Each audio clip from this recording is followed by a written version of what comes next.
Hello friends, welcome to Max Academy. Today we are going to study about the topic acid, base and salt. Acid, base and salt क्या होते हैं इस chapter में हम आज पढ़ेंगे. सबसे पहले हम बात कर रहे हैं कंसनट्रेटेड एसिड के बारे में. कंसनट्रेटेड और डाइल्यूट एसिड क्या होते हैं. तो an concentrated acid is one which contains the minimum amount of water in it. तो एक कंसनट्रेटेड एसिड वो होता है जिसके अंदर बहुत ही कम मात्रा में बहुत ही कम पानी की मात्रा होती है. ठीक है. और डाइल्यूट एसिड क्या होते हैं. Dilute acid it is obtained by mixing the concentrated acid into water. Dilute acid हमें कैसे मिलते हैं. जब हम कंसनट्रेटेड एसिड को पानी के अंदर मिलाते हैं तो वो जो एसिड होता है वो डाइल्यूट हो जाता है और उस एसिड को हम क्या बोलते हैं, डाइल्यूट एसिड. ओके. नेक्स्ट हमारा पास टॉपिक है reactions of acid and basis. जब हम एसिड और बेसिड को रिएक्ट करवाते हैं तो हमें क्या क्या मिलता है. सबसे पहले है reaction of acid and basis with water. पानी के साथ अगर हम इससे मिलाएंगे तो हमें क्या रिएक्शन मिलती है. ठीक है. First acid plus active metal give salt और हाइड्रोजन. अगर हम एसिड को किसी भी मेटल से रिएक्ट करवाएंगे तो हमें क्या मिलेगा, हमें सॉल्ट मिलेगा और हाइड्रोजन मिलेगी. ठीक है. इसके अंदर जो रिएक्शंस हो कैसे मिलेगा हम वो देख लेते हैं. रिएक्शंस जो इन्वॉल्व होती है इसमें, जैसे 2HCl plus Mg gives MgCl2 magnesium chloride plus ये हाइड्रोजन गैस हमें मिल गई. ठीक है. जैसे ये एसिड था हमारा, हमने इसको मेटल से रिएक्ट कराया तो हमें क्या मिला, सॉल्ट मिला जो कि क्या है, MgCl2. नेक्स्ट हम बेसिस के लिए भी यही अप्लाई है तो बेसिस के रिएक्शन देख लेते हैं. 2NaOH गिव प्लस Zn तो हमें क्या देगा, Na2ZnO2 प्लस हाइड्रोजन गैस. मतलब यही सेम हमने बेस को रिएक्ट करवाया है मेटल के साथ. हमें क्या मिला है, Na2ZnO2. ये क्या है, sodium zincate. What is it, sodium zincate.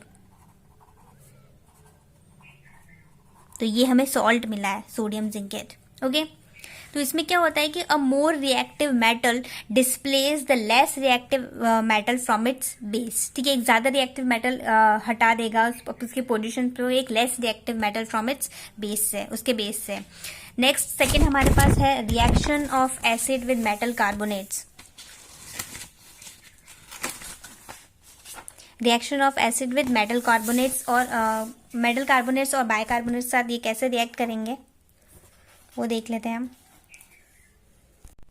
So acid plus metal carbonate या फिर बाइकार्बोनेट को जब हम रिएक्ट कराते हैं एसिड तो हमें क्या मिलता है, वही हमें सॉल्ट मिलेगा, वाटर मिलेगा, लेकिन इस बार हमें क्या मिल रही है, कार्बन डाइऑक्साइड मिलेगी. ओके.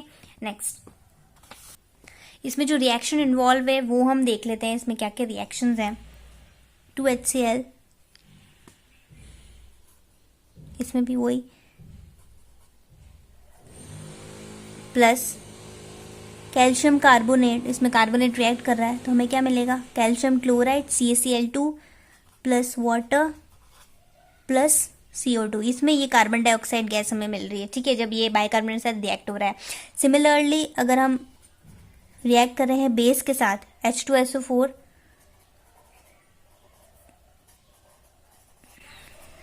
इसके साथ रिएक्ट करा रहे हैं MgHCO3 के साथ तो हमें क्या मिल रहा है, magnesium sulphate plus 2H2O plus वही कार्बन डाइऑक्साइड गैस 2CO2.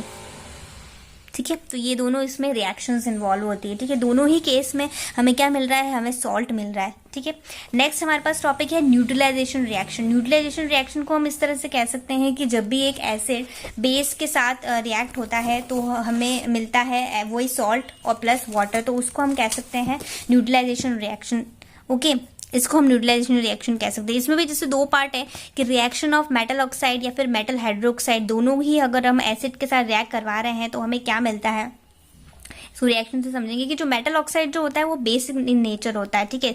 तो जब हम इसको एसिड के साथ रिएक्ट कराएंगे तो हमें सॉल्ट और वाटर मिलेगा. कैसे, जैसे H2SO4 हमारे पास ये एसिड है, H2SO4 हमारे पास, इसको MgO के साथ रिएक्ट करवा रहे हैं तो हमें क्या मिल रहा है, MgSO4 प्लस वाटर.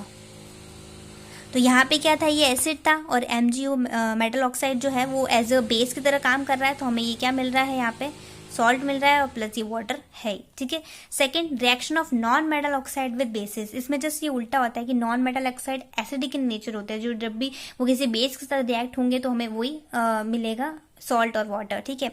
कैसे, जैसे 2NaOH है,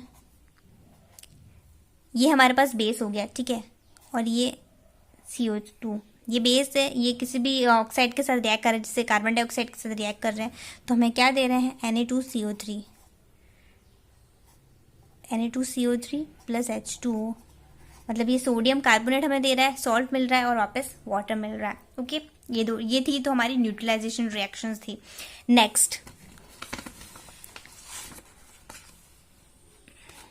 नेक्स्ट हमारे पास टॉपिक है एसिड और बेसिस इन वाटर। जब भी एसिड और बेस अगर पानी के साथ हम मिलाएंगे तो हमें क्या देंगे, तो when added to water acid and bases dissociate into their respectively ions and help in conductive electricity. जब भी हम पानी एडेड कर रहे हैं एसिड और बेस में, तो वो क्या करते हैं, अपने पोजीशन डिसोशिएट होके बिखर के वो अपने आयंस में कन्वर्ट हो जाते हैं। दोनों के अलग अलग आयंस होते हैं और जो कि हेल्प मदद करते हैं इलेक्ट्रिसिटी में, ठीक है।